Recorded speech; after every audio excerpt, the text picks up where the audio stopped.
ഈശോ മിശിഹായിക്ക് സ്തുതിയായിരിക്കട്ടെ. ഉഹുദാന ലിറ്റർജിക്കൽ ക്വിസിൻ്റെ അടുത്ത എപ്പിസോഡിലേക്ക് സ്നേഹപൂർവ്വം നിങ്ങളെ സ്വാഗതം ചെയ്യുന്നു. പരിശുദ്ധ കുർബാനയിലെ ആദ്യത്തെ 2 പ്രാർത്ഥനകളെപ്പറ്റി കഴിഞ്ഞ ക്ലാസ്സുകളിൽ നാം കണ്ടു കഴിഞ്ഞു. ഈ ക്ലാസ്സിൽ നമുക്ക് പ്രാർത്ഥിക്കാം സമാധാനം നമ്മോടുകൂടെ എന്നുള്ള ശംശാനായുടെ ശുശ്രൂഷയുടെ ആഹ്വാനത്തെക്കുറിച്ചും അതിനുശേഷം വരുന്ന പ്രാരംഭ പ്രാർത്ഥനയെക്കുറിച്ചുമാണ് നമ്മൾ പഠിക്കുന്നത്.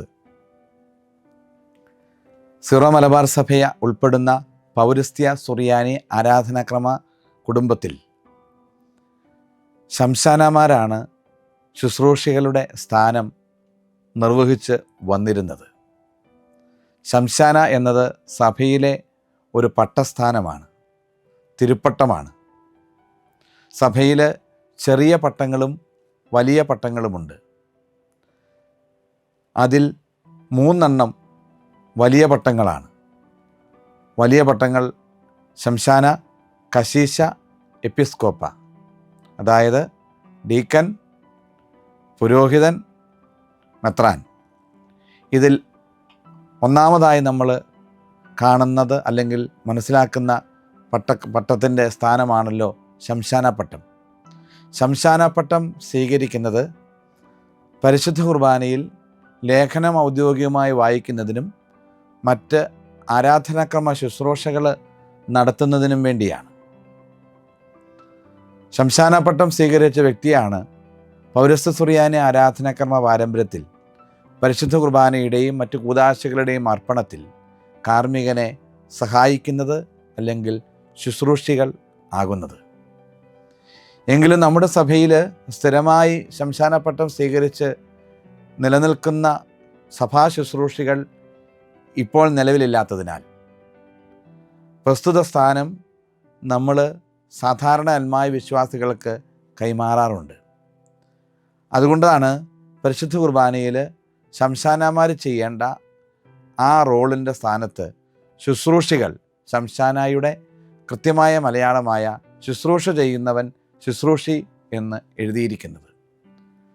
ശുശ്രൂഷ ചെല്ലുന്ന പരിശുദ്ധ കുർബാനയിലെ ആദ്യത്തെ ഉദ്ബോധനമാണ് നമുക്ക് പ്രാർത്ഥിക്കാം സമാധാനം നമ്മോടുകൂടെ എന്നുള്ള ആ 2 വചനങ്ങൾ. ഈ ഉദ്ബോധനത്തിന് ശേഷം പുരോഹിതൻ്റെ പ്രാർത്ഥന വരികയാണ്.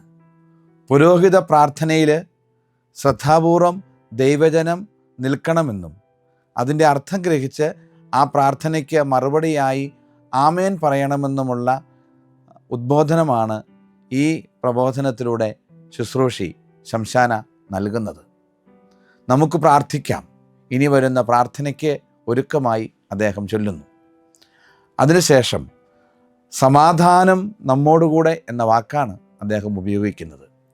സമാധാനം എന്നത് ഈശോ മിശിഹായെ സൂചിപ്പിക്കുന്ന വാക്കാണ്. എഫേസോസിലെ സഭയ്ക്ക് പൗലോസ് ശ്ലീഹ എഴുതിയ ലേഖനത്തിലെ 2-ാം അധ്യായത്തിലെ 14-ാമത്തെ തിരുവചനത്തിൽ ഈശോ മിശിഹായാണ് നമ്മുടെ സമാധാനമെന്ന് പഠിപ്പിക്കുന്നുണ്ട്. ഈശോ മിശിഹായുടെ രക്ഷണീയ പ്രവർത്തനങ്ങൾ വഴി, പെസഹ രഹസ്യങ്ങൾ വഴി മനുഷ്യവർഗത്തിന് രക്ഷ സമാഗതമായി ഈ ലോകത്തിൽ ജീവിക്കുന്ന മനുഷ്യർക്ക് സമാധാനത്തിന് കാരണമായിത്തീരുന്നു. ആ ഈശോ മിശിഹ, സമാധാനം തന്നെയായ ഈശോ മിശിഹായുടെ സാന്നിധ്യം നമ്മോടൊപ്പമുണ്ട്. തുടർന്നുള്ള പ്രാർത്ഥനയിൽ ഈശോയോട് ഒപ്പം നമുക്കായിരിക്കാം. ഈശോയിൽ നിന്നും കൃപ സ്വീകരിച്ചുകൊണ്ട് ഈ പ്രാർത്ഥനയിൽ നമുക്ക് പങ്കെടുക്കാം എന്നാണ് ഈ ശുശ്രൂഷ പറയുന്ന പ്രബോധനത്തിൻ്റെ ആന്തരിക പൊരുൾ. ഈ പ്രബോധനത്തിന് ശേഷം കാർമ്മികൻ ഔദ്യോഗികമായി സഭയുടെ പ്രാർത്ഥന ചൊല്ലുകയാണ്. അതിന് ശ്ലോസ എന്നാണ് പറയുന്നത്. കാർമ്മികൻ ചൊല്ലുന്ന പ്രാർത്ഥന, അതിന് മറുപടിയായി സമൂഹം ആമേൻ, അപ്രകാരം തന്നെ ആയിരിക്കട്ടെ എന്ന് പ്രത്യുത്തരിക്കുകയും ചെയ്യുന്നു. നമ്മുടെ പരിശുദ്ധ കുർബാനയുടെ തക്സ നമുക്കൊന്ന് കാണാം. ഇതാണ് പരിശുദ്ധ കുർബാനയുടെ പുസ്തകം. ഈ പുസ്തകത്തിന് സുറിയാനി ഭാഷയിൽ പറയുന്ന പേരാണ് തക്സ. തക്സ എന്ന വാക്കിൻ്റെ അർത്ഥം ക്രമം എന്നാണ്. ഈ പുസ്തകത്തിൽ ശുശ്രൂഷയുടെ ഉദ്ബോധനത്തിന് ശേഷം നൽകുന്ന ശ്ലോസകൾ, അതിൻ്റെ പൊതു കർമ്മക്രമത്തിൽ 3 പ്രാർത്ഥനകൾ നമുക്ക് കണ്ടെത്തുവാൻ കഴിയും. 3 പ്രാർത്ഥനകളിൽ ഒന്നാമത്തേത് ഞായറാഴ്ചകളിലും സാധാരണ ഓർമ്മ തിരുനാളുകളിലും മറ്റ് സാധാരണ തിരുനാളുകളിലും ചൊല്ലേണ്ട പ്രാർത്ഥന. രണ്ടാമത്തേത് കർത്താവിൻ്റെ തിരുനാളുകളിൽ, മറ്റ് പ്രധാന തിരുനാളുകളിലും പ്രധാന ഓർമ്മ തിരുനാളുകളിലും ചൊല്ലേണ്ട പ്രാർത്ഥന. മൂന്നാമത്തേത് സാധാരണ ദിവസങ്ങളിൽ ചൊല്ലേണ്ടതായിട്ടുള്ള പ്രാർത്ഥനയും.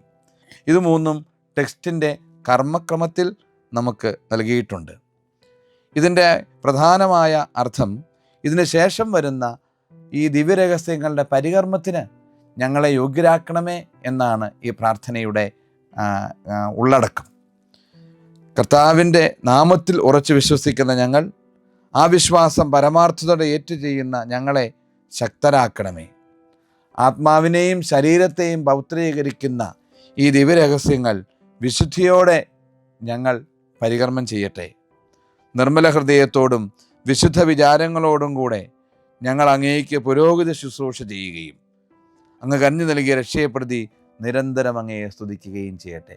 ഇനി വരാൻ പോകുന്ന ശുശ്രൂഷ പുരോഹിത ശുശ്രൂഷ, അതോടൊപ്പം അങ്ങ് ഞങ്ങൾക്ക് നൽകിയ രക്ഷയെപ്രതി, ഈശോയുടെ പെസഹാ രഹസ്യങ്ങളെ പ്രതി ഞങ്ങൾ നിന്നെ നിരന്തരം സ്തുതിക്കുകയും ചെയ്യട്ടെ എന്നുള്ളതാണ് ഈ പ്രാർത്ഥനയുടെ പ്രധാനമായ ഉള്ളടക്കം. അപ്പോൾ ഈ വരാൻ പോകുന്ന ചെയ്യാൻ പോകുന്ന ദിവ്യരഹസ്യങ്ങളുടെ പരികർമ്മത്തിന് ഞങ്ങളെ യോഗ്യരാക്കണമേ എന്നാണ് ഈ പ്രാർത്ഥനയിൽ പ്രാർത്ഥിക്കുന്നത്. ഈ പ്രാർത്ഥന മാറി മാറി വരുന്ന പ്രാർത്ഥനയാണ്. നമ്മുടെ പരിശുദ്ധ കുർബാനയിൽ മാറി മാറി വരുന്ന പ്രാർത്ഥനയ്ക്ക് ഒരു ലത്തീൻ വാക്ക് ഉപയോഗിക്കാറുണ്ട്. പ്രോപ്രിയ എന്നാണ് അതിൻ്റെ പേര്.